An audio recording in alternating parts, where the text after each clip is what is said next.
Hi, Teresa. I have your scan here and some goals and some recommendations to talk about for our next 12 to 13 weeks together. So I compared your scan that you just took on the 12th compared to the scan that you took June 10th. So, you have a good 6-7 months there. All right, so one thing that stands out is that you definitely did a really good job of maintaining things.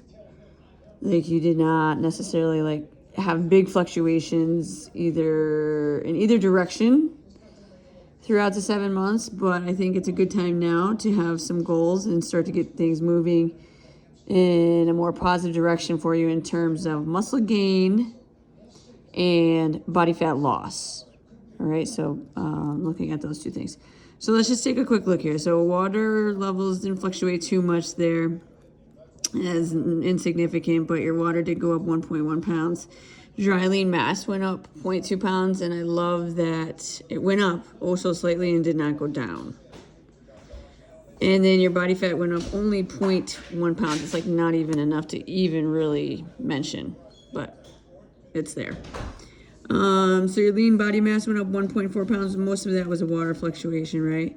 And then your body weight went up 1.4 pounds, which is this is not a lot of movement over a 7-month period. So that's a good thing. So let's talk about this down here. Body weight went up, skeletal muscle mass went up almost a pound. Dry lean mass is your muscle cells only. Skeletal muscle mass is your bones and your muscles together. Okay.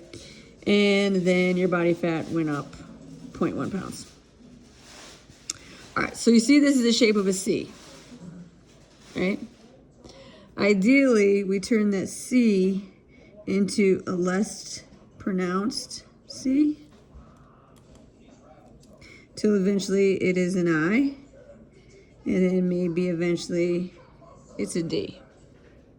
All right, so how do we do that? We lose weight, body weight, increase skeletal muscle mass, and decrease body fat. Okay.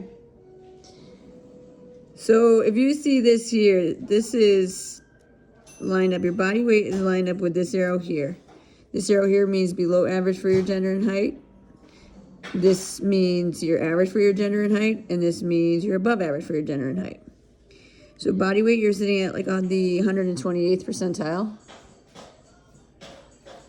And then if you look here, this is your skeletal muscle mass. You're toward the upper end of the average. You're at about 113th percentile, which is good, but we can get you to increase muscle more. That'd be great. And the best way to do that is 1, lifting weights like you are, and 2, matching your diet to that,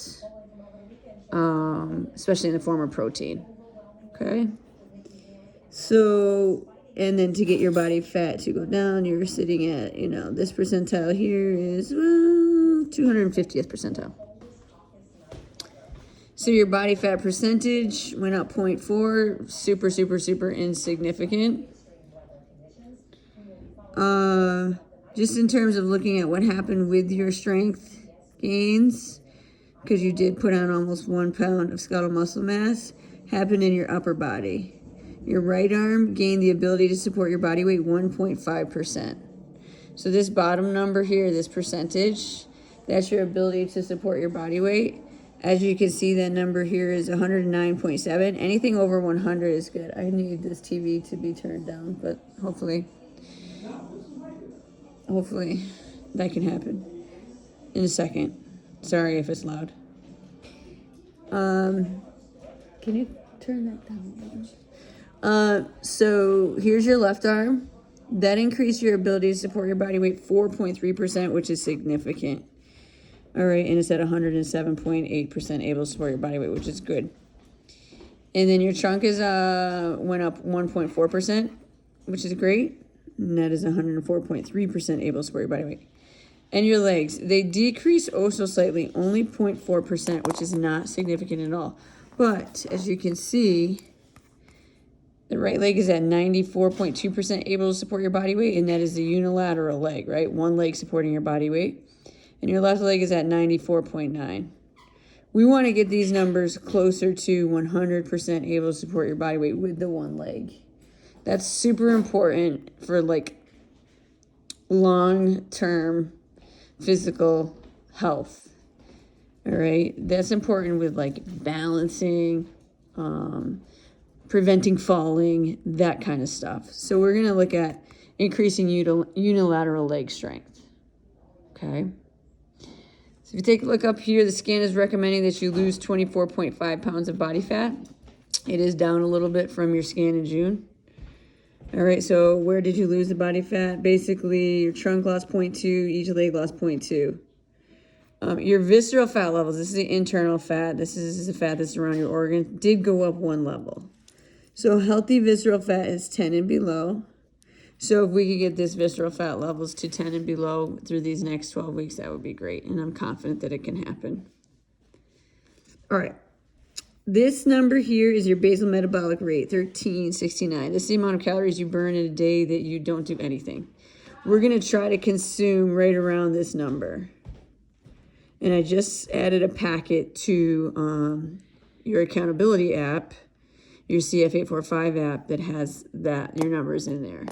So I'm going to recommend that you have 147 grams of protein, 102 grams of carbs, and 45 grams of fat in a day, which is 1,403 calories, which is very close to that. And then you're going to continue to work out. You're not going to add calories because you worked out. So you're just going to work out and you still continue to eat that amount. Okay? So in the app, this is your packet. You can go on and take a look at it in your app. It's under your fork and knife in the bottom. So take a look at that.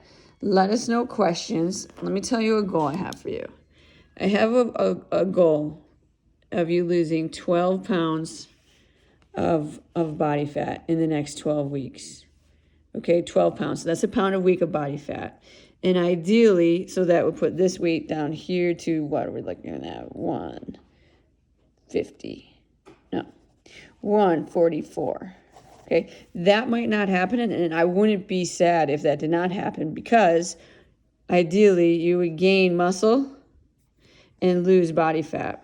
Like even if you went on a 1-to-1, so if you gained a pound of muscle and you lost a pound of body fat, that would be super healthy. The scale wouldn't move, but this whole thing would move, and that would be super healthy for you, especially if that muscle gain was in your legs.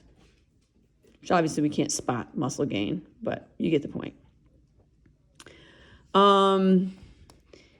That would move this number, recommending 24.5, down to 12.5. You currently have 55.1 pounds of body fat. That would move that to 43 pounds of body fat. That would move this percentage down. You're at 35% body fat. Average for women is between 18 and 28%. And that would move that closer to that 28%.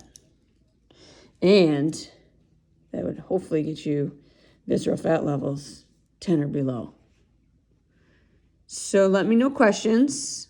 Yeah. See you tomorrow.